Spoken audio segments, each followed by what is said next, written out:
doctora, y podemos ir empezando. Ok, buenas noches a todos. Veo esto, ¿cómo es el tema? Por eso quería empezar antes para ver qué tengo que presentar. Partager. ¿Ustedes ven algo yo? Ay, bueno, ok. Esto vamos a ver. ¿Se ve, doctora? Sí.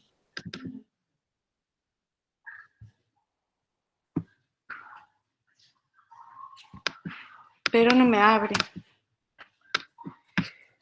Ok, voy a...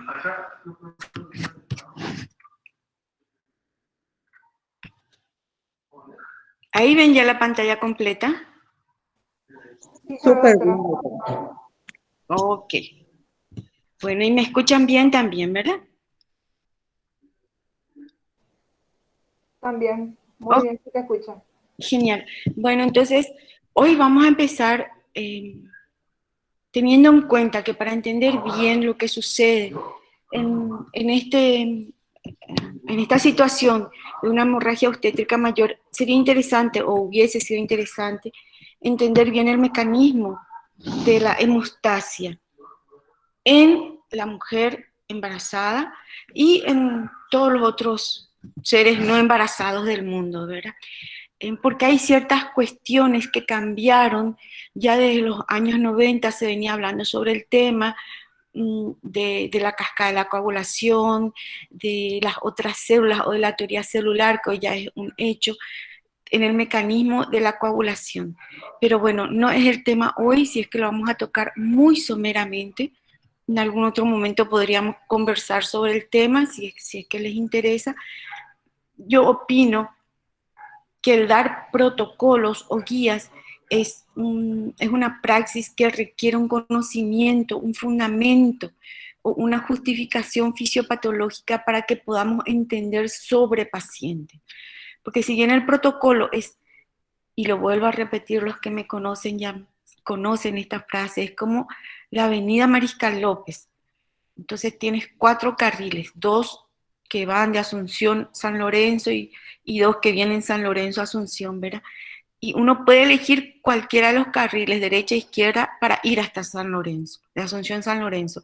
Lo que no podemos hacer es pasar al carril contrario y ir de contramano. Los protocolos sirven para eso, para indicarnos el camino a seguir, pero cada paciente es un individuo y si entendemos perfectamente bien, o por lo menos tenemos una aproximación a cómo funcionan las cosas, es más interesante usar una u otra cosa. Teniendo un paquete, como vamos a ver después, paquetes de hemoterapia, como le llamamos nosotros. Antes que nada, esto es un trabajo en equipo. El manejo de la hemorragia obstétrica mayor siempre es en equipo. Y no sé si tristemente o felizmente, cuando ocurre la hemorragia obstétrica mayor, el líder del equipo no es el cirujano, es el anestesiólogo. Digo para tristeza o alegría, por eso es interesante de que ustedes tomen la posta, porque el cirujano debería estar ocupado en otra cosa, todo el equipo quirúrgico, y el anestesiólogo es el que se ocupa, y juntamente luego el que va a tomar la posta, ojalá que no, ¿verdad? Pero que generalmente toma la posta, pues es el intensivista.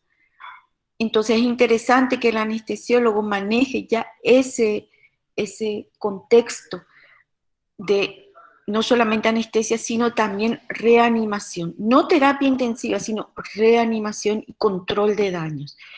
Esto es un solo recuerdo para el procesamiento del fraccionamiento de sangre, que de la sangre total salen todos estos hemocomponentes y también hemoderivados. La gente confunde mucho. En el léxico castellano, iberoamericano, hemocomponente se denomina a todos los productos que se obtienen directamente del fraccionamiento por centrifugación, separación de los componentes de la sangre, en glóbulos rojos, plasma, crioprecipitado, plaquetas. Y hemoderivados se utiliza para lo que es, derivan de la sangre, pero a través de un proceso industrializado, ya por otros procesos, y sufren pasteurización, viroinactivación y separación a través de columnas específicas en sus componentes más finos como albúmina, inmunoglobulina, factores de coagulación. Sin embargo, en el lenguaje anglosajón se llama hemodiderivado a todo lo que es plasma, plaquetas, lo que sale directamente de la separación por centrifugación, y utilizan ya el término de medicamentos o drogas a lo que es derivado de la sangre, como albúmina, inmunoglobulina, factores de la coagulación. Entonces, esto es una nueva visión que vamos a tener, una visión ya repetida, pero un recordatorio. Y pasamos directamente a lo que nos interesa esta noche, que es dentro de la hemorragia obstétrica mayor, cuál es el rol del anestesiólogo, ¿verdad? Y esto es un protocolo básico de cómo se maneja la situación de hemorragia obstétrica mayor, en donde debe haber un protocolo que se llama en asa cerrada, en donde hay una comunicación no solamente con el equipo de enfermería, obstetricia, la anestesia, la terapia, hemoterapia y laboratorio. Todos ellos deben estar enterados de que está sucediendo algo en quirófano, en admisión o en sala de parto, que hay un sangrado que es superior a lo habitual. Y vamos a definir más tarde, dentro de un ratito, lo que se considera superior a lo habitual.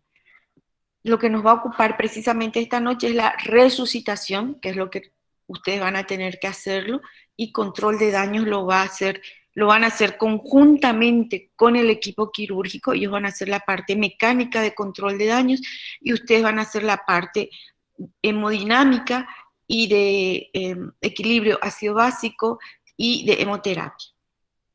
Bueno, el monitoreo que va a ser ya sea en sala de recuperación de quirófano o en la terapia, y luego la investigación. Esas cosas no nos interesan esta noche.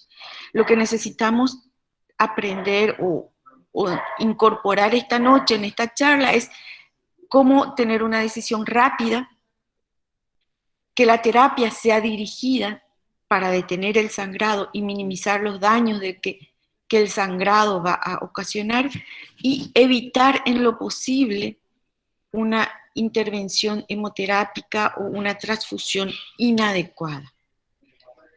Para eso, para identificar,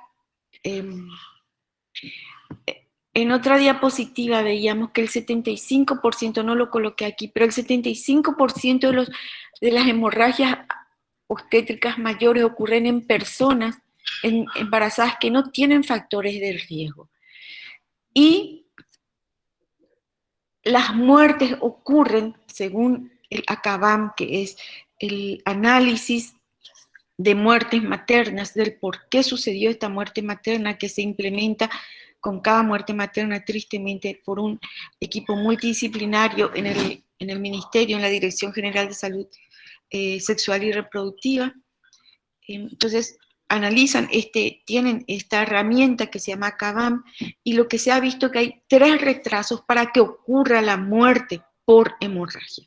2 de los retrasos son debidos o causados o responsabilidad directa de la embarazada, porque acudió tarde, porque no hizo sus controles prenatales, es decir, son causas debidas a la paciente.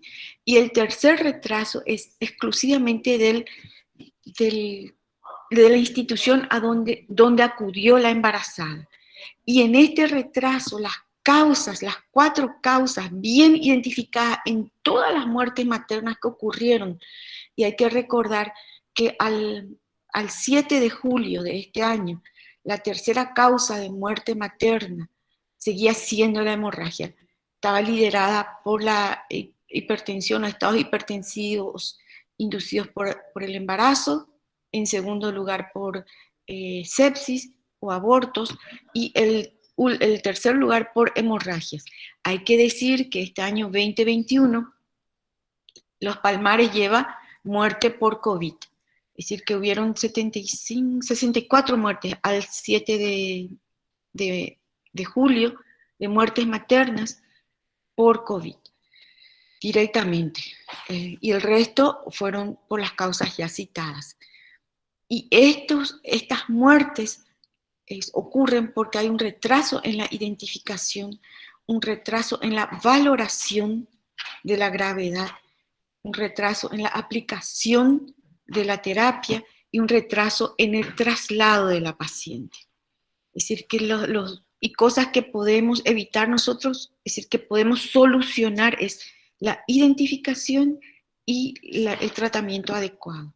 Esto es una estimación de sangre perdida, sigue siendo válida, aunque se hizo sobre esta diapositiva específicamente, se hizo un pequeño test entre los anestesiólogos, cirujanos, circulantes, en donde presentaban imágenes de gasas embebidas en sangre, de compresas embebidas en sangre, de sábanas embebidas en sangre, de riñoneras con sangre, y le preguntaban, se le decían que ellos estimen la cantidad de sangre perdida. Las que más se acercaron a la realidad fueron las circulantes, las licenciadas circulantes. Los que más subestimaron el sangrado fueron los anestesiólogos, seguido de los cirujanos. O iban en más, generalmente iban en menos, ¿verdad? Y las que más se acercaban realmente al sangrado eran las enfermeras. Pero esto queda como un recordatorio de que cuando vemos X números de compresas embebidas en sangre, pensemos que 8 compresas embebidas en sangre, bien empapadas en sangre, representan alrededor de 1000 ml de sangre perdida. Y bueno, el vocal, por supuesto, siempre es. Y tenemos que, por definición de muchas sociedades científicas y también de nosotros, y sobre todo de la guía para el tratamiento eficaz o la implementación del Código Rojo en Paraguay, se habla de activar el Código Rojo con 1000 ml de pérdida sanguínea. Esto es con 8 compresas embebidas en sangre o con 2 paquetes de gasas, porque 10 trae cada paquete, con 2 paquetes ya estamos también a 1000, 8 compresas, son 2 también que desenrollan. Entonces con 2 paquetes de gasas, embebidas ya estamos en Código Rojo. ¿Y qué hacemos cuando tenemos eso? Llamamos al servicio de sangre, al laboratorio y a la terapia, activando el Código Rojo. Esto no quiere decir que se va a desarrollar total y absolutamente y se van a usar todos los componentes y todas las herramientas que tiene el Código Rojo. Se activa el Código Rojo. Esto permite que se acorten varios procesos burocráticos que implican la liberación de sangre. Eso es muy importante, porque ¿qué suele pasar en ejercicios que hacemos en los hospitales? Cuando uno llama al banco de sangre o a la unidad de medicina transfusional diciendo, rápido, mi paciente está sangrando en quirófano, o envía a un interno o a un circulante al banco de sangre, lo primero que le dicen, ¿y tu solicitud? ¿Y tu tubito? Entonces, para evitar esas dos preguntas que retrasan la liberación de sangre, se activa el Código Rojo. Uno activa el Código Rojo, paciente o quirófano activa el Código Rojo, o donde esté la paciente, banco de sangre está protegido para liberar los paquetes que están protocolizados liberar. Es decir, que vamos a ver después, estos paquetes ya sean concentrados globulares, plasma, crioprecipitados, ya están establecidos con estudios que se hicieron y guías que maneja la unidad de medicina transfusional o que debería manejar por lo menos para liberar esto. Entonces, ya no están preguntando, así como hacemos ahora con la vacuna, ¿es la Pfizer o la Moderna o la Sinovac? No, no estamos preguntando, ¿es O, A, B, RH, mi paciente es RH negativo? No, se liberan los paquetes porque se activaron los códigos rojos. Entonces aquí hay una doble responsabilidad del que activa código rojo. Una, la identificación temprana. 1000 ml se activa código rojo, ya se inicia el protocolo. Pero no se usa la famosa, la frase mágica de código rojo, porque resulta que el residente no previó sangre y mi paciente se está descompensando o sangró un poco, pero resulta que entró luego con 12 hemoglobina, pero no sé qué, y para que banco de sangre no hinche las pelotas, entonces activa código rojo, porque el banco de sangre va a liberar unos productos compatibles, pero no isobrú. Eso quiere decir que puede causar algún tipo de reacción, que el banco de sangre está capacitado para resolverlos, pero que no son isogrupos. Entonces hay una doble responsabilidad ahí. Por un lado le damos una carta blanca al banco de sangre para que libere los paquetes ya protocolizados, pero si realmente mi paciente no era código rojo y yo activé código rojo porque es una cuestión ajena realmente al código rojo, entonces la responsabilidad dentro de una auditoría es exclusivamente del que activa código rojo, es decir, en este caso, del anestesiólogo. Por eso es importante que sepamos identificar claramente lo que es un código rojo y lo que no es un código rojo. Esto es lo mismo que ya dijimos, y lo interesante es, en esta diapositiva no preparé en otra, en que hay un código amarillo en el cual hay una pérdida de 500 ml de sangre, ya sea por parto vaginal o por parto cesárea, en el cual ya es una luz amarilla, como decía, una luz amarilla dentro del protocolo, y ya se pueden empezar a aplicar ciertas terapias con drogas para que la intervención hemostática sea adecuada, específicamente el ácido tranexámico, que tiene que ser una droga que esté a disposición en quirófano, en un maletín, en algo, en un kit especial que se tiene que llamar código rojo. Cuando tenemos 500 ml y estamos viendo que no se está solucionando el problema, podemos hacer ya ácido tranexámico, 1 gramo, ya es una intervención hemostática adecuada y probablemente ahí termine todo y no se tenga que activar ninguna otra cosa más. Eso ya es un código amarillo o código naranja a partir de los 500 ml y una situación dentro del mecanismo del trabajo de parto o del nacimiento o de la cirugía no resuelta o con dificultades para ser resuelta. Normalmente en la resucitación tradicional, y esto tiene mucho que ver, y también está escrito en el protocolo del ministerio. Recuerden por qué insisto en el protocolo del ministerio, que tienen que conocer y que les voy a mostrar un chiquito más tarde, porque es sobre eso que nos van a juzgar, es sobre eso los que se realizan los análisis de ACABAM. Y en el caso de algo judicial, es sobre eso es lo que van a juzgar o auditar las acciones que tomamos. En la resucitación tradicional se tenía mucho en cuenta hacer mucho líquido, ya sea suero fisiológico o Ringer lactato, había discusiones sobre eso, incluso coloides, y luego de una resucitación con fluidoterapia abundante, se pensaba recién en los productos sanguíneos.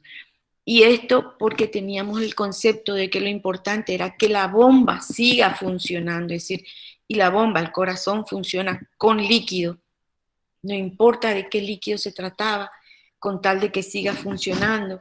Y había muchísimos estudios sobre eso, pero eran estudios realizados en personas sanas, y sobre todo no se tenía en cuenta el factor de la coagulopatía dilucional y de la hipotermia que podían producir tanta cantidad de líquidos. Los fluidos no sanguíneos, ya conocen ustedes, son cristaloides y los coloides. Aquí están las características de ambos. No hace falta que yo los lea. ¿Y qué es lo que hoy día se preconiza? El usar cristaloides, pero sus efectos adversos son que pueden producir la acidosis hiperclorémica y una disfunción inmunológica y renal, además de la coagulopatía de consumo, de dilución, y los efectos adversos de los coloides pueden acumularse en ciertos tejidos, en hígado, en riñón, tienen mayores implicancias en los trastornos de coagulación. Si además luego se complican con una sepsis severa, pueden requerir diálisis y tienen un tope para su uso. Entonces, ¿cuánto fluido usar? Estamos ya ante una paciente que ha perdido 1000 ml de sangre aproximadamente por vocal o por compresas contadas, hemodinámicamente estable puede ser, o ya con cuánto de fluido lo estamos manteniendo una presión más o menos estable, ya estamos empezando a usar inotrópicos. Y entonces, es interesante este estudio que se hizo, ya no en pacientes soldados en la guerra, ni en civiles de traumatizados, sino específicamente en hemorragias postparto, y fue un estudio retrospectivo de cohorte en donde se asoció la administración de fluidos, su impacto tanto en la hemoglobina como en los factores de coagulación, evaluaron el sangrado inicial y los diferentes aportes de fluido.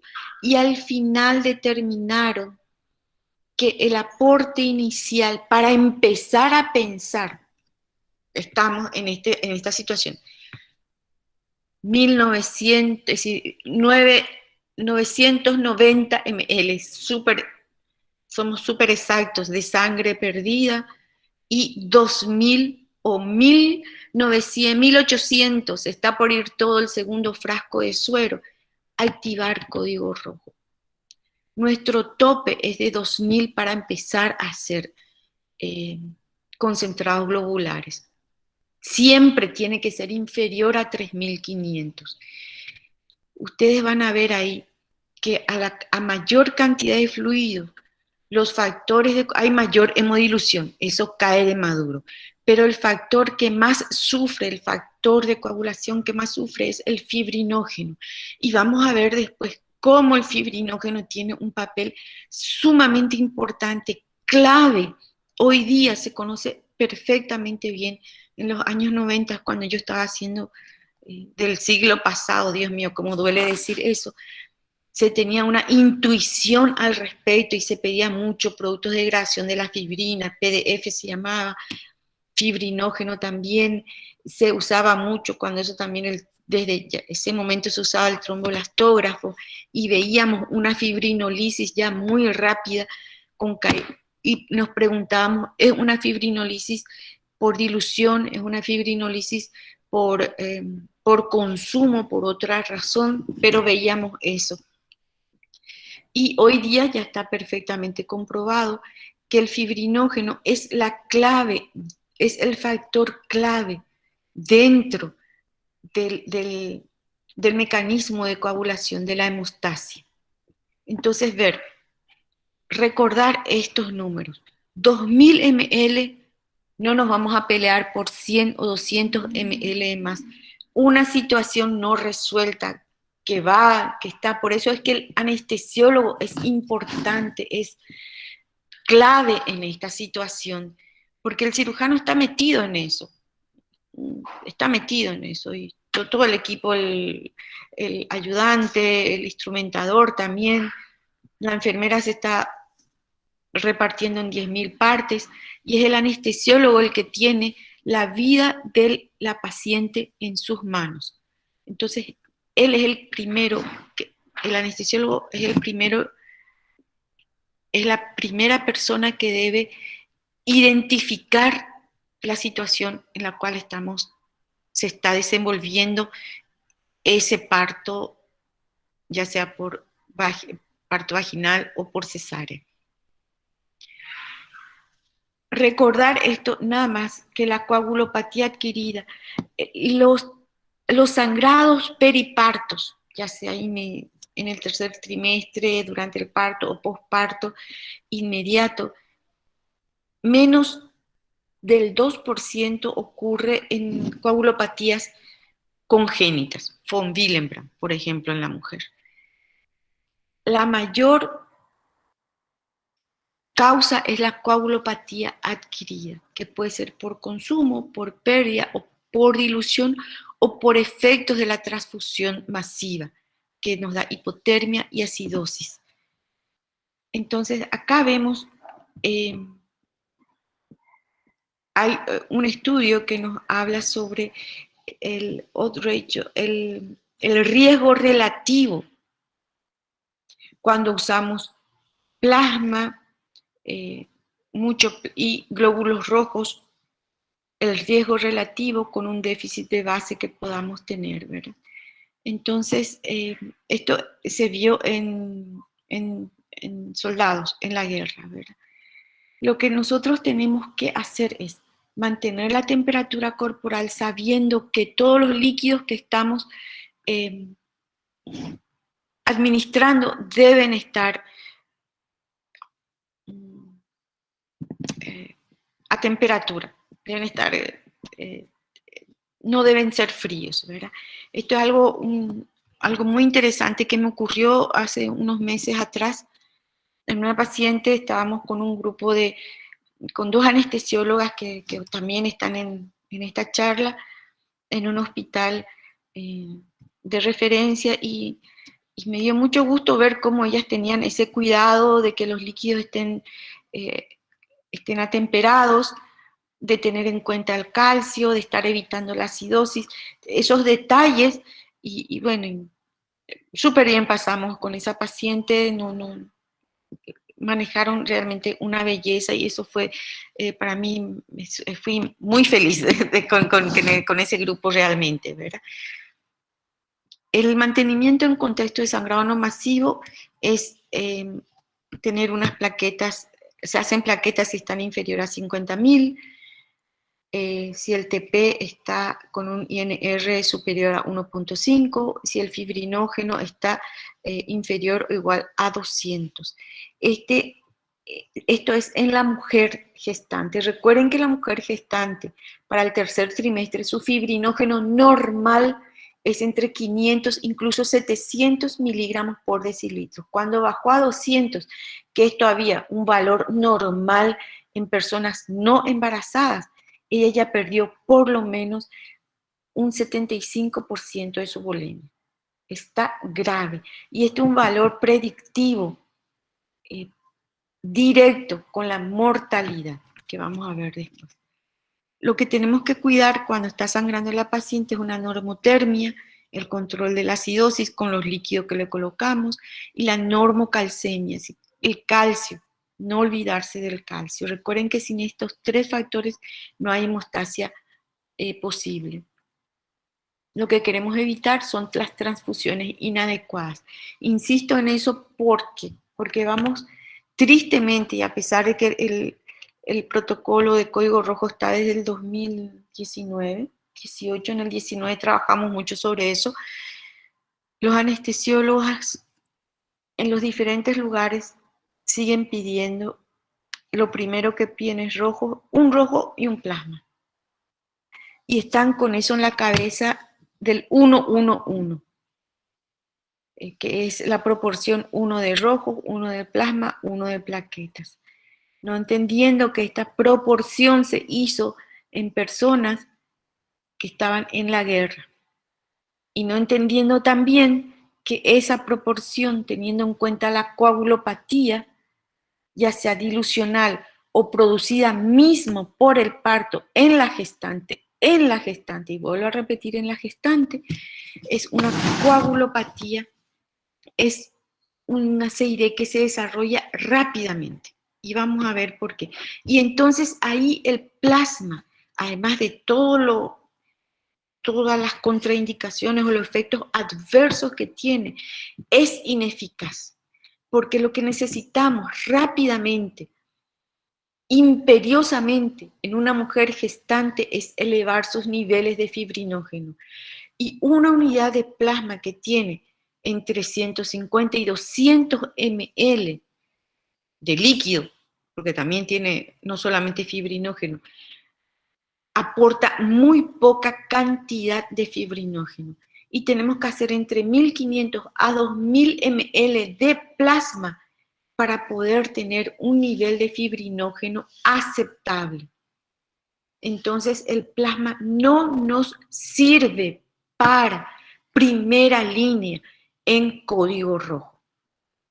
Entonces, no pidan más un rojo y un plasma porque no sirve para nada en la mujer gestante. Vuelvo a decir, tendremos, la doctora Cintia me dijo que hablaríamos en otro momento de la hemorragia masiva en no gestante, entonces ahí vamos a hablar otra vez sobre el tema, pero sobre todo en la gestante, el plasma como primera intervención hemostática para detener la coagulopatía, ya sea dilucional o de consumo, que se está produciendo, no es el componente sanguíneo de primera elección.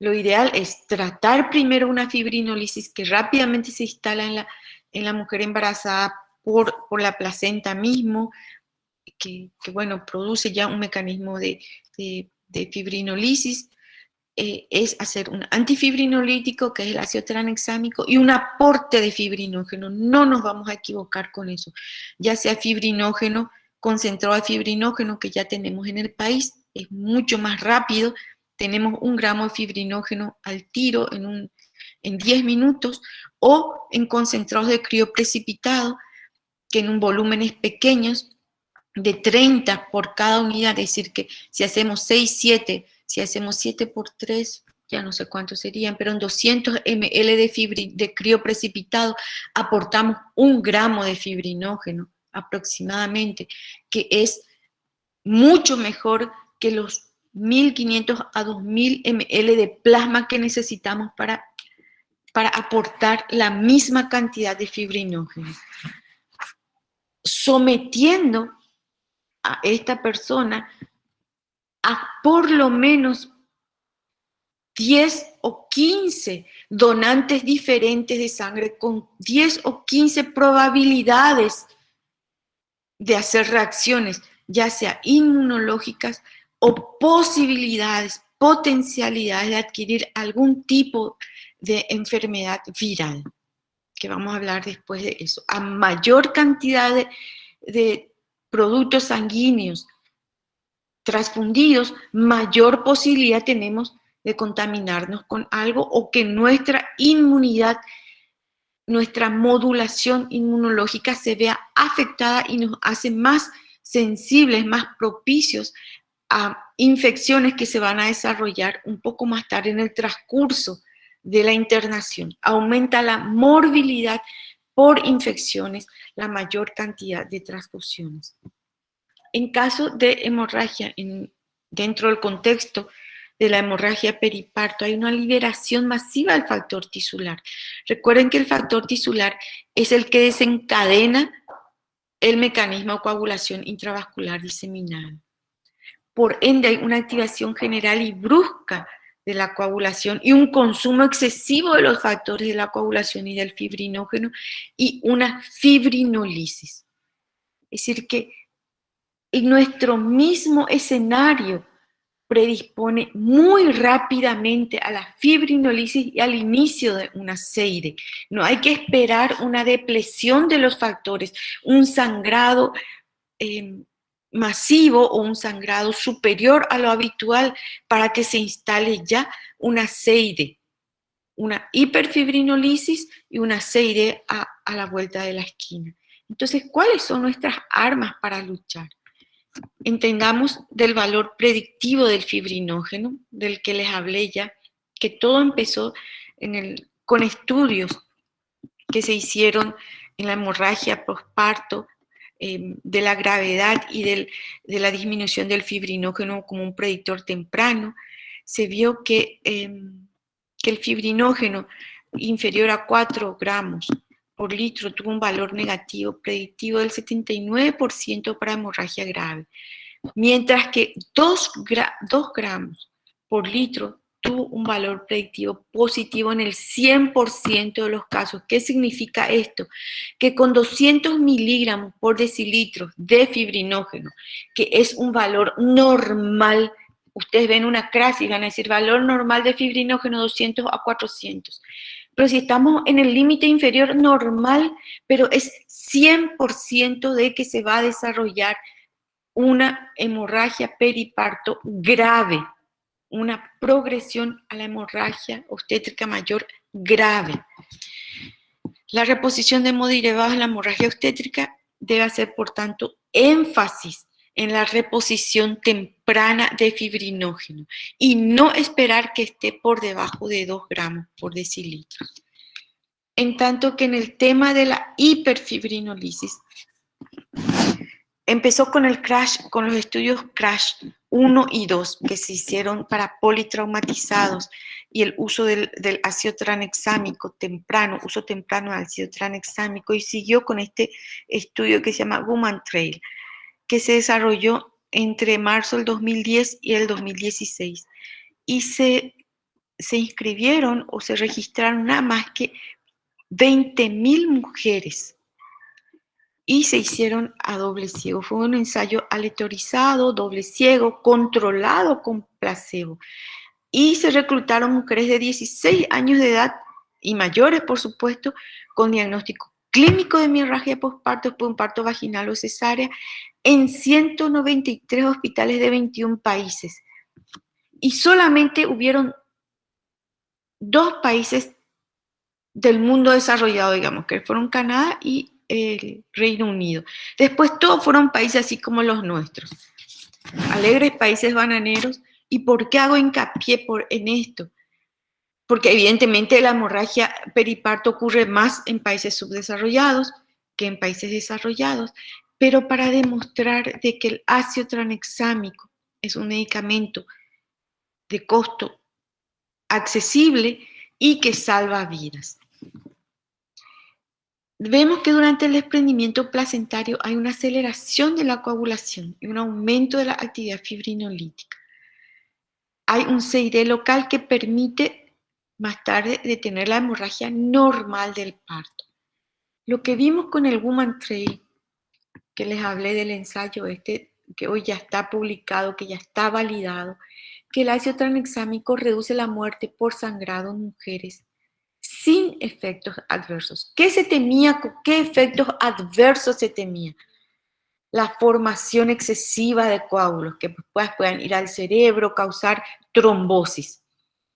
Se vio que a las dosis preconizadas estos efectos adversos no existían.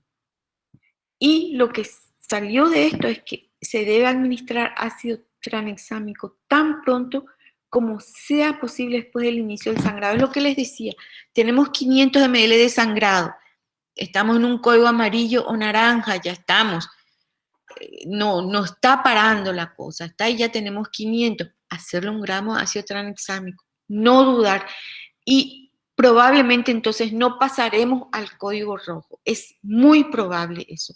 No esperar a tener 1000 ml de sangrado para hacer ácido tranexámico.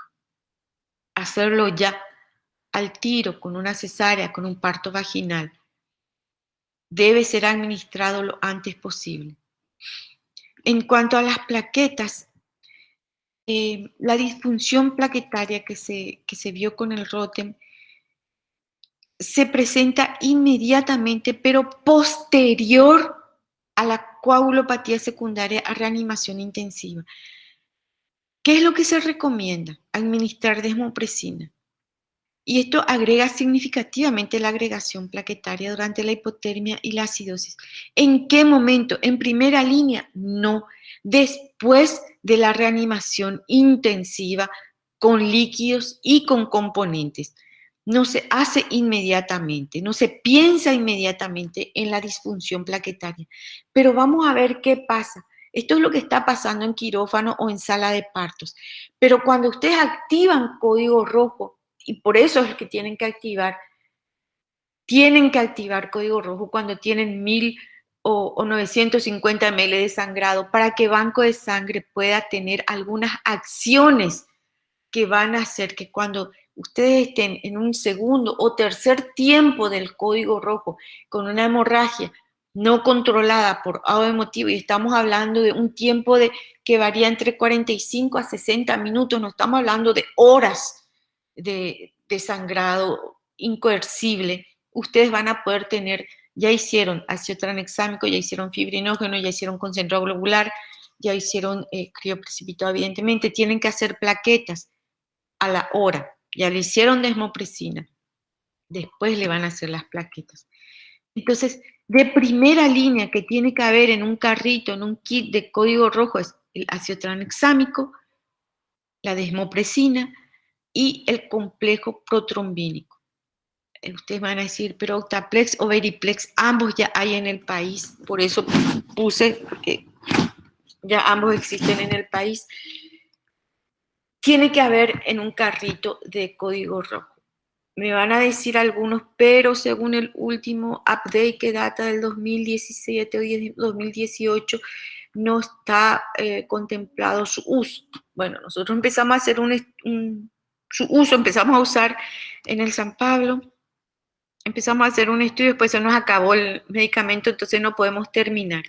Pero sí se puede usar, es un uso off-label, como se dice por la FDA, pero sí lo usamos y nos ahorró mucho en plasma, y no solamente en hacer plasma, sino en inactivar rápidamente una coagulopatía que luego se puede volver incoercible.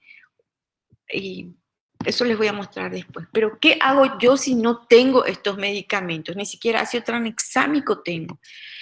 Y bueno, acudimos a la vieja confiable, a un protocolo que está validado por el ministerio.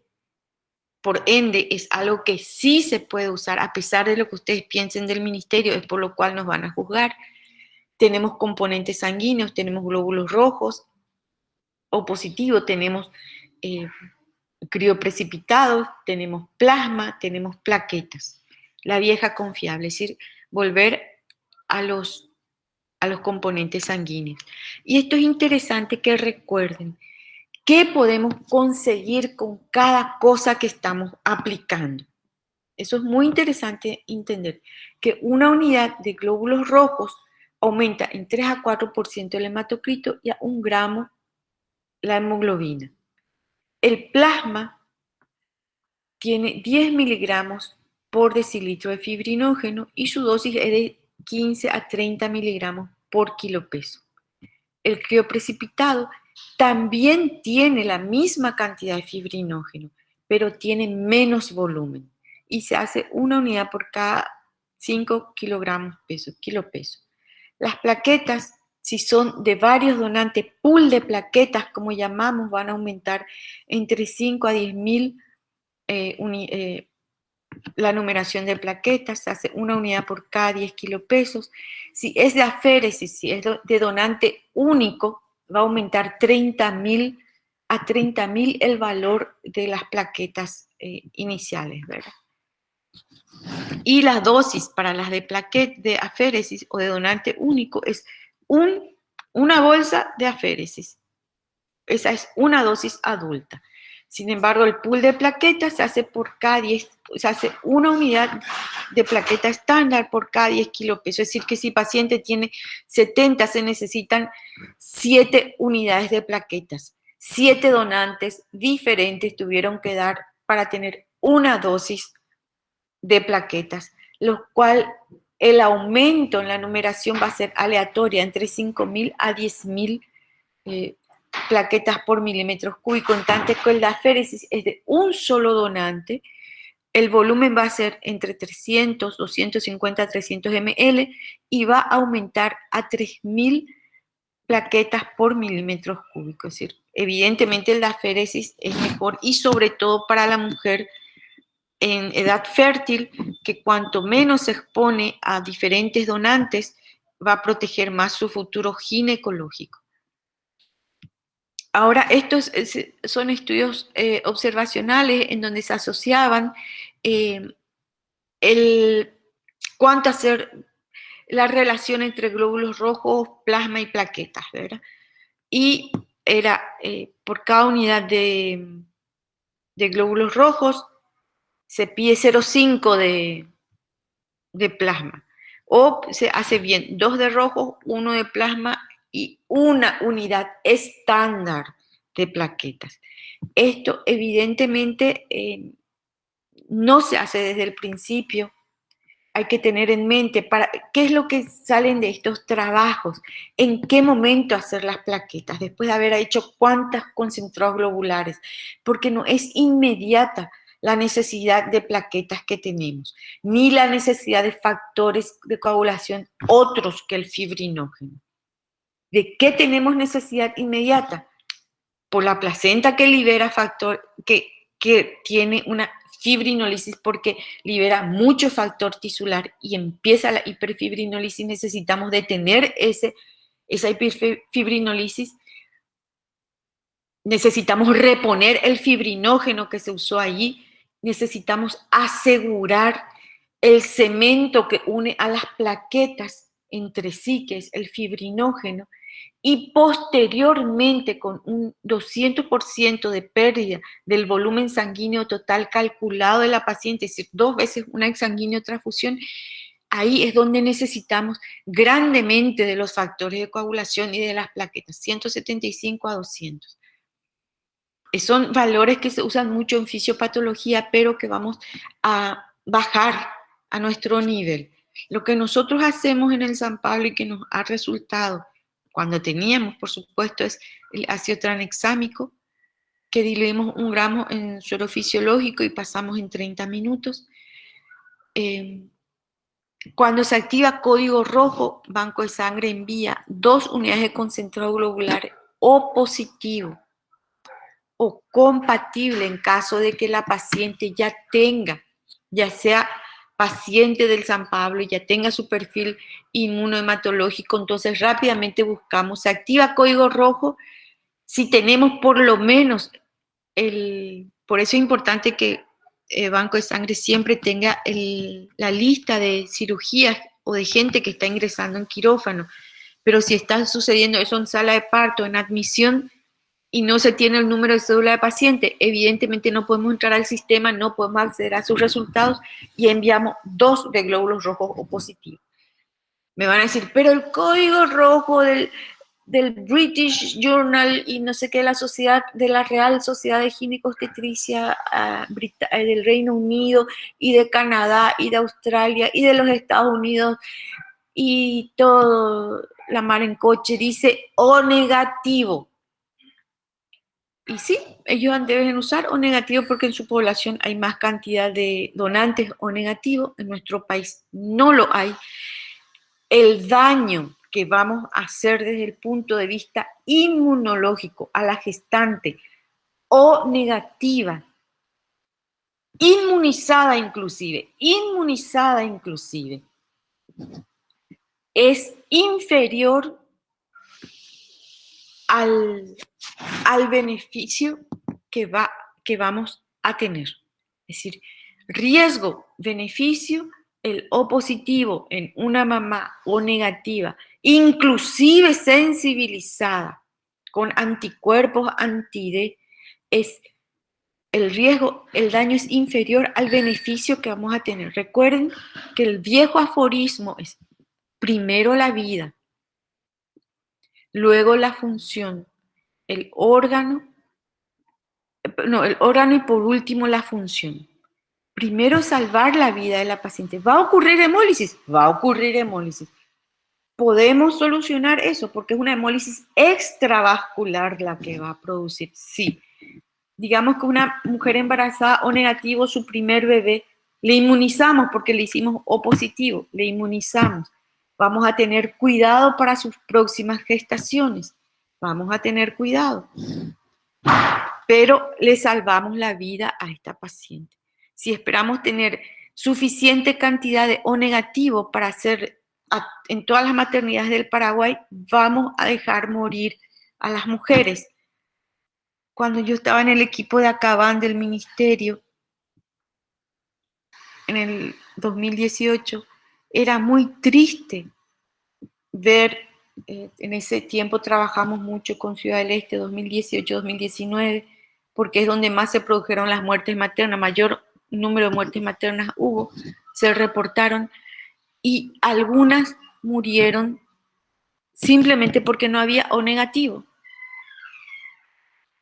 Cuando se consiguió el O negativo que decía el protocolo, que estaba no sé en dónde, o que estaba en el chip, tanto del cirujano como del anestesiólogo, la mamá ya no había mamá, ya no había la resucitación hematológica ya era imposible, ya se nos fue, entró en terapia, recibió sus 2 glóbulos rojos O negativos, pero ya tarde, ya fue, ya no fue. Entonces, hicimos un consenso, un estudio de todos los riesgos de los daños que va a producir la aloinmunización con los O positivos. Y se vio que es mucho menor al beneficio que se va a tener. Se hace 6 a 10 unidades de crioprecipitado, es decir, cuando se activa código rojo, se toman las 2 unidades O positivo del banco de sangre, se pone en la nevera, en el termolar, se lleva corriendo a banco de sangre.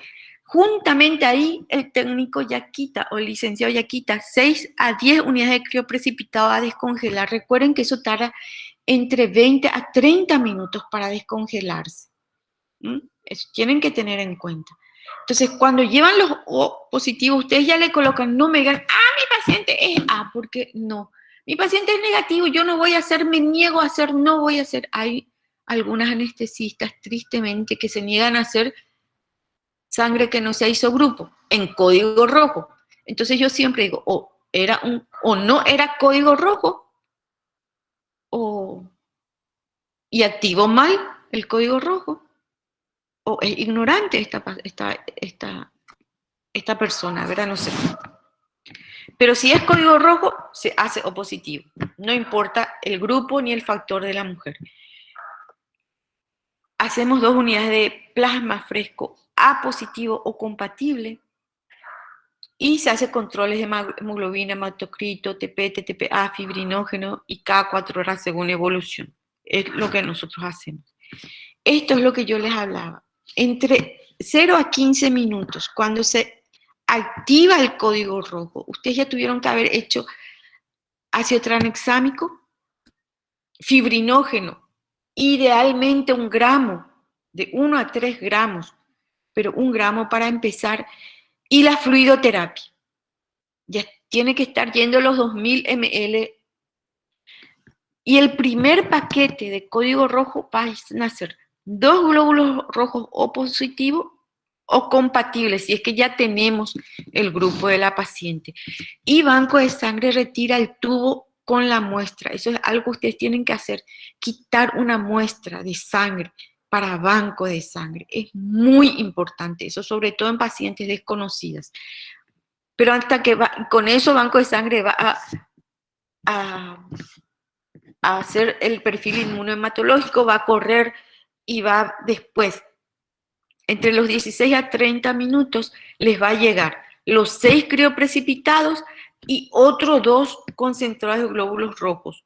En ese momento, como ya retiraron la muestra, ya pudieron hacer el perfil inmunohematológico e inclusive la PAI de la paciente en 15 minutos, eso está, en 15 a 20 minutos, entonces ya probablemente ya reciban sangre compatible y les va a llegar también los plasmas A positivos o compatibles si es que ya tienen el grupo sanguíneo de la paciente.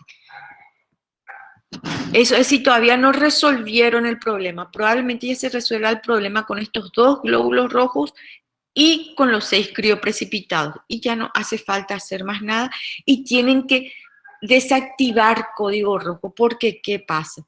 Se va a seguir descongelando productos que luego se van a tener que tirar. Productos que se tiran son como medicamentos. A ustedes no se les va a ocurrir tirar un frasco de, voy a decir una pavada, de isoflurana o de no sé qué otra cosa que debe ser caro entre ustedes, ¿verdad? Un concentrado globular tiene un costo directo entre 80, en este momento, entre 80 a 90 dólares. Eso le cuesta al Estado. Eso quiere decir que se invirtió en campañas de promoción para que la gente venga a donar sangre, que se está haciendo, no solamente por reposición, también donación voluntaria. En los equipos, en el personal, pagarle al personal que haga eso, en los reactivos e insumos de laboratorio y en la cadena de frío. Es decir, con cada unidad que ustedes no hacen, y si es leuco reducido, como sí debería ser para una mujer en edad fértil, están tirando un equipo leucorreductor, sale 20 dólares, están tirando 100 dólares a la basura. Es decir, que piensen también en eso cuando están haciendo reanimación con hemoterapia. Y tenemos, ¿qué pasa? Cuando hacemos reanimación con hemoterapia tenemos que tener en cuenta también el lado oscuro, de que si bien salvamos vidas, también vamos a tener reacciones transfusionales. Y les puse aquí el tipo de reacciones más frecuentes que podemos tener y yo quiero hacer hincapié en la sobrecarga circulatoria en estas pacientes sobre todo, porque vamos a cargar con fluidos y vamos a cargar también con concentrados globulares. ¿Qué vamos a hacer cuando tenemos una reacción transfusional? Que puede ser fiebre, en ese momento no vamos a poder saber si aumentó o no su temperatura, pero sí podemos ver una taquicardia, una hipohipertensión, un sangrado en napa, oligoanuria o hemoglobinuria. Parar la transfusión, hacer el tratamiento adecuado, generalmente tener hidrocortisona, diuréticos o noradrenalina o algún otro vasoactivo, si es que hay hipotensión, ¿verdad? Llamar al banco de sangre y decir, tengo una reacción transfusional. Nunca desechar la bolsa. Continuar la transfusión según el contexto. Si sigue sangrando, evidentemente se va a continuar con otra unidad, no con esa unidad, sino con otra. Y siempre notificar porque se tiene que hacer el estudio, la encuesta epidemiológica. No se puede quedar esto sin investigar más tarde. Si no hay notificación, no hay investigación. Y si no hay investigación, no se puede saber la causa exacta de lo que pasó en ese momento y también el tratamiento posterior a esa reacción transfusional. En cuanto a los virus que se pueden transmitir, siempre está el de la hepatitis B, el de la hepatitis C, HIV1 y 2, HTLV. No tenemos aquí virus del oeste del Nilo, Western Nile Virus, no tenemos, pero sí contaminación en las unidades de plaquetas. Es muy frecuente y pueden dar shock sépticos que se confunden también con el shock hipovolémico. Otras enfermedades que no se están tamizando en banco de sangre y sin embargo tenemos son Zika, dengue, chikungunya, las especies de babebiosis, los parvovirus y el prión, que es de la enfermedad de Creutzfeldt-Jakob. Otra cosa que tampoco se tamiza es el citomegalovirus y que está muy presente en la población adulta y que puede ser un problema, sobre todo en la terapia, cuando pasan después en la terapia.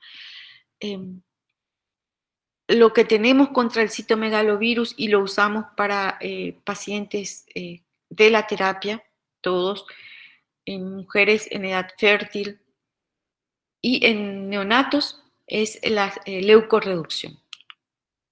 Es lo que tenemos para defendernos de eso.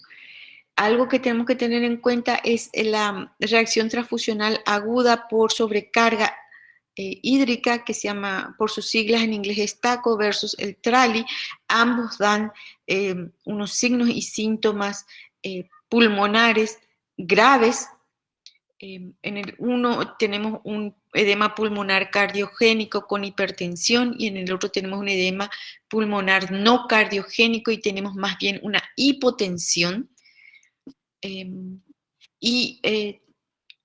Ambos tienen una alta mortalidad. Las complicaciones de la transfusión que matan son la hemólisis intravascular, por eso hacemos el O.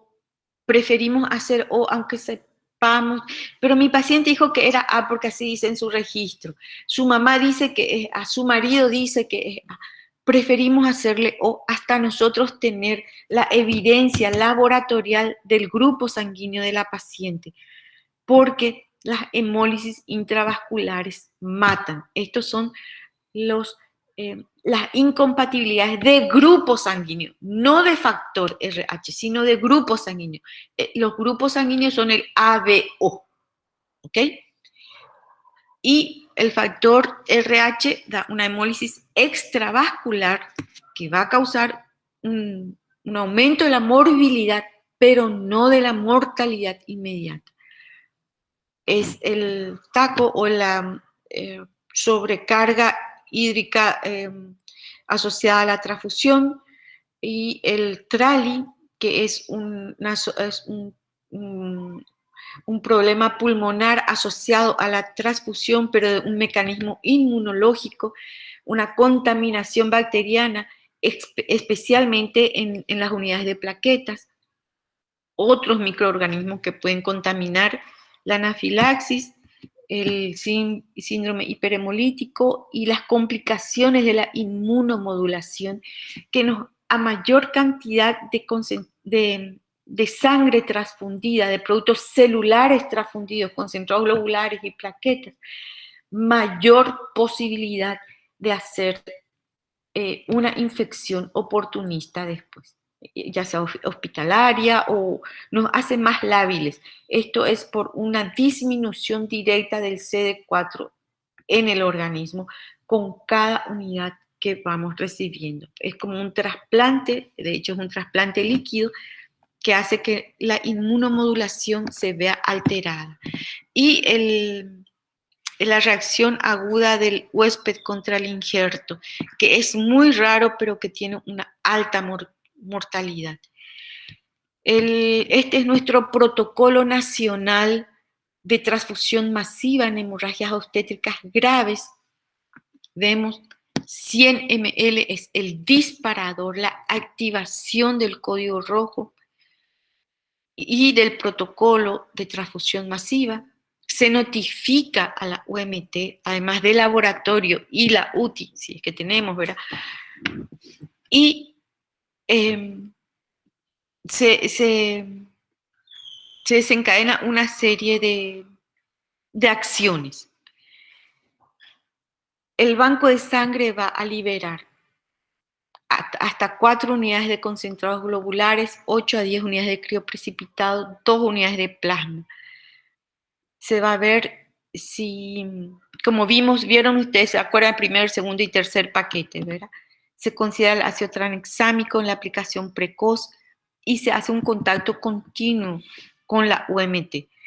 Aquí es especialista de la UMT, pero no en todos los hospitales del Paraguay hay un especialista en la UMT. Creo que IPS es el único que ahora tiene médicos especialistas o en formación en su UMT las 24 horas del día y también a la noche 24/7.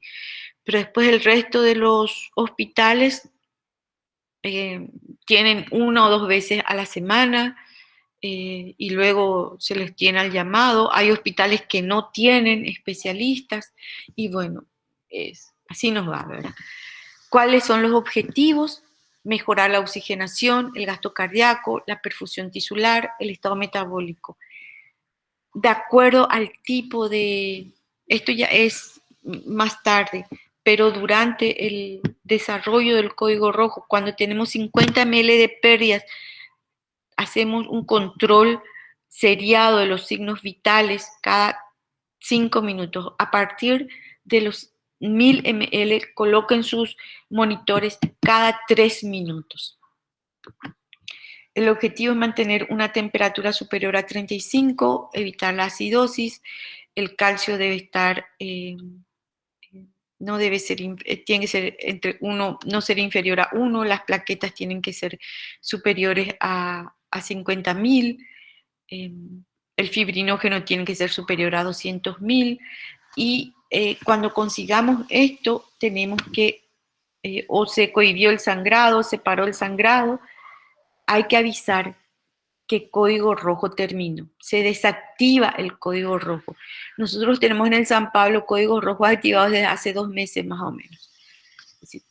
Claro que no lo tenemos activado, pero nunca desactivaron. Eso es lo que quiero decir. Nosotros nomás ya desactivamos, porque nos enteramos después que se desactivó. Pero no estamos solos en esto. El trabajo en equipo es esencial, la rapidez con que lleguen los concentrados o los componentes sanguíneos depende de la activación oportuna y rápida del código rojo, la identificación. La meta es responder cuando se prenda la mecha y no cuando se forme el incendio, como dice el maestro aquí Daniel Ramallo. Y ahora les voy a mostrar lo que pasa en el banco de sangre cuando ustedes activan código rojo.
Ahora, este es un último recuerdo. ¿Cuándo transfundir glóbulos rojos? Como parte del protocolo de transfusión masiva, shock hemorrágico, hemorragia aguda con alteración de la desviación de O2, en una paciente crítica con hemoglobina inferior a 7, y paciente estable con hemoglobina superior a 10 casi nunca. El disparador es una hemoglobina de 7. Y esto en una paciente crítica, no en una paciente crónica con hemoglobina de 7 y que tenga estabilidad hemodinámica, no se hace nada. Pero bueno, eso veremos en otro momento. Y bueno, les agradezco por su atención. Si tienen algunas preguntas, yo tengo después una diapositiva tipo examen para mostrarle, para ver si me atendieron o estaban o no estaban, pero si tienen alguna duda, comentario, algún chisme que contarme, igual les escucho.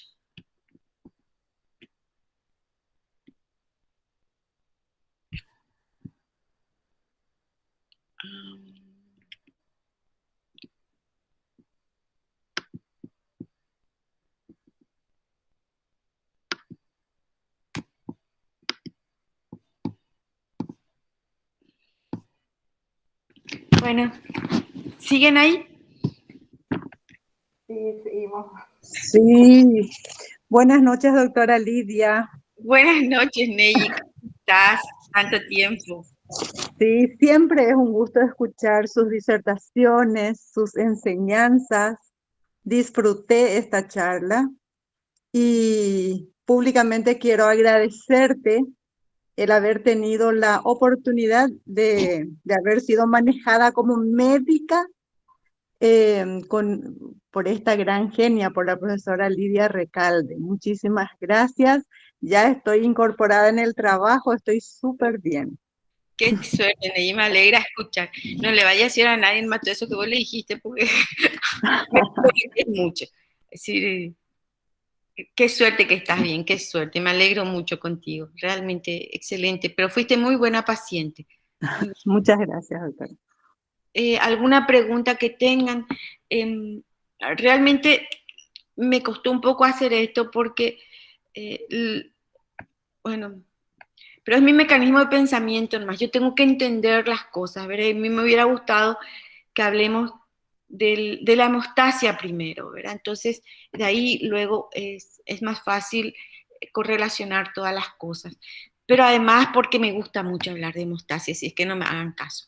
Pero si ustedes tienen alguna pregunta, les escucho y si no, quiero compartir una última diapositiva y ahí sí quiero que me contesten las cosas. No sé, ¿alguna pregunta?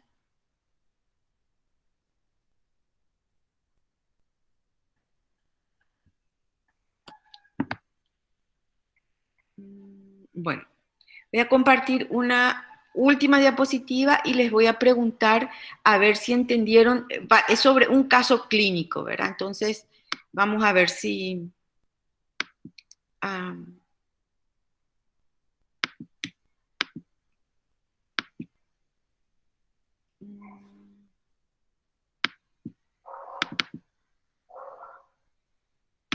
bueno, aquí estamos. Esto. De acuerdo a lo que dijimos, ¿ustedes ven algún tipo de error o está conforme esto? Recuerden, el tiempo cero llevábamos 2 unidades de glóbulos rojos. Los primeros 30 minutos llevamos 2 concentrados más, 2 de plasma, 6 de crío. Entre los 30 a 60 minutos llevamos, sí, por supuesto, siempre que la hemorragia continúe, ¿verdad? Llevamos 4 de rojos, 4 de plasma y 6 unidades de plaquetas. Y entre los 60 y 120 minutos volvemos a repetir el paquete número 3. Esto es así, ¿ustedes lo harían así o qué harían primero?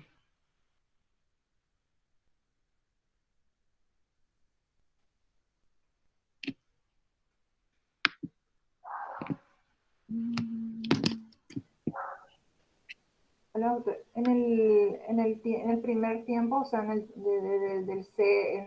minuto cero, eran los 2 concentrados positivos o compatibles. Claro, pero recuerden también que en el minuto cero ustedes ya habían hecho ¿qué cosas? Recuerden que ustedes... Cristaloides y ácido tranexámico. Ácido tranexámico, muy bien. ¿Y qué más podíamos hacer ya ahora en ese momento si, si tenemos, por supuesto? Si no tenemos, evidente, no vamos a hacer, pero sería interesante tenerlo presente porque en algún momento vamos a tener eso dentro del kit de código rojo. Fibrinógeno. Fibrinógeno. Fibrinógeno, muy bien. Ustedes me dicen a mí fibrinógeno y ustedes ya tienen todos 5 felicitados, no importa lo que yo les pregunte. Si tienen que hacer vía aérea, fibrinógeno, hacerle primero está muy bien, les voy a decir. No. Bien, está eso. Entonces, minuto cero, ya ustedes hicieron la fluidoterapia, la resucitación con líquidos. ¿Cuánto de líquido tenían que, o cuánto de líquido es el gatillo para empezar ya a hacer rojos? Componentes. 2000. 2000. ¿Y cuánto es los, entre 2000 y cuánto? 3500. Bien, eso es muy importante. Esos son 2 sueros nomás. Recuerden, 2 sueritos nomás lo que ustedes están gastando o deberían gastar. Genial. ¿Qué es algo? Antes hablaba de la triada de la hemostasia o de la coagulopatía, ¿verdad? ¿Qué más se agrega a esto?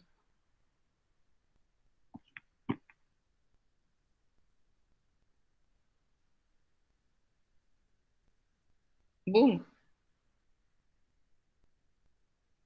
Además de la hipotermia, de la acidosis, Y calcio. calcio. Bien, calcio. Pensar siempre en calcio también. ¿Qué harían ustedes en el caso de una transfusión, de una reacción transfusional?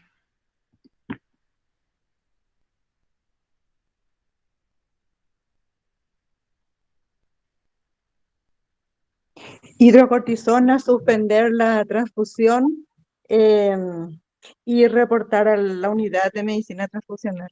Pero está sangrando tu paciente. Bueno, suspendo y pongo otro volumen de otra unidad. Ok. ¿Y si no tienes otro volumen? Ya. Qué mala soy, ¿verdad? Lo que- Era Le menor llamo a la la doctora pro... Recalde No venga con historia, Héctor. a pedir auxilio. ¡Ayuda! No, Dayana, decías. Era menor la probabilidad o sea, que era menor el daño que se podía producir con la reacción y le podíamos salvar la vida continuando la transfusión, algo así creo que era, si no me Bueno, equivoco. eso era en el caso de pacientes RH negativas, ¿verdad? En que tenemos que hacer el O positivo. Recuerden siempre que la unidad que les va a llegar siempre es O positivo. No hagan problema por eso. Está protocolizado. Sabemos qué hacer después si hay desastres, ¿verdad? Si hay efectos adversos, no desastres, efectos adversos. Sabemos qué hacer. Y sobre todo está protocolizado. No, no retrasen la aplicación, la administración de un concentrado globular porque no es isogrupo. ¿Ok? En algún momento, o lo pueden leer la aloinmunización RH, el mecanismo por el cual se produce y cómo se soluciona eso. Cuando la incompatibilidad RH es grave en el recién nacido, porque tiene sus mecanismos de compensación inmaduros. Pero en el adulto, una incompatibilidad RH se puede manejar perfectamente. Es decir, no, no es algo que nos va a matar, ¿verdad? Bueno, ¿qué usarían más? ¿Coloides um,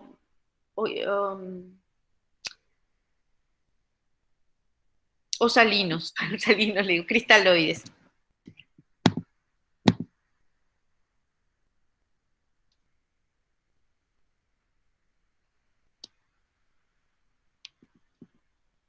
Hola.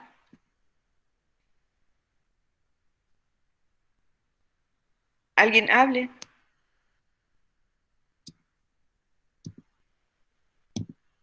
Bueno, no sé más si están. No, Parece que en esta parte nos perdimos. sí, las ventajas de usar coloides o El cristaloides. coloide dura más tiempo. En realidad, yo creo que sería mejor coloide, no sé, mi opinión. Cristaloides. Sí, cristaloides. Los coloides tienen un efecto. Recuerden que en este caso en particular tenemos ya una mujer, una persona que está con con una hiperfibrinolisis por la patogenia misma. Ujú. Porque recuerden que el desprendimiento placentario produce gran liberación de factor tisular. Y el factor tisular es el disparador de todo el complejo de la coagulación y de la coagulopatía. Entonces ya estamos con una paciente, todavía no en una coagulación intravascular diseminada, no, todavía no, pero estamos en una hiperfibrinolisis. Y si le agregamos otra cosa que pueda agravar potencialmente una coagulopatía, que son los coloides. Entonces, en este caso en particular, preferimos los cristaloides. Veremos después en otros casos qué puede ser. ¿Cuál es el riesgo con los cristaloides? Es que tenemos que estar atentos, que incluso muchas veces no vamos a tener laboratorio, pero que tenemos que pensar en eso.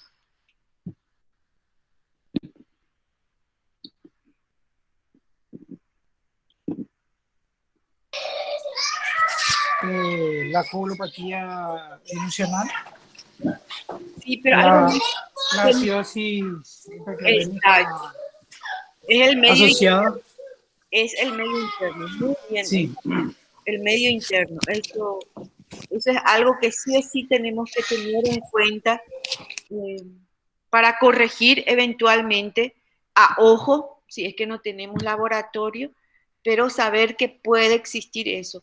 Y vimos que si no hay una temperatura adecuada, si no hay un medio, eh, si no hay un balance ácido básico adecuado, eh, y si no hay una calcemia adecuada, no vamos a poder tener una buena formación del coágulo, que es lo que estamos queriendo, ¿verdad? Entonces también es importante eso.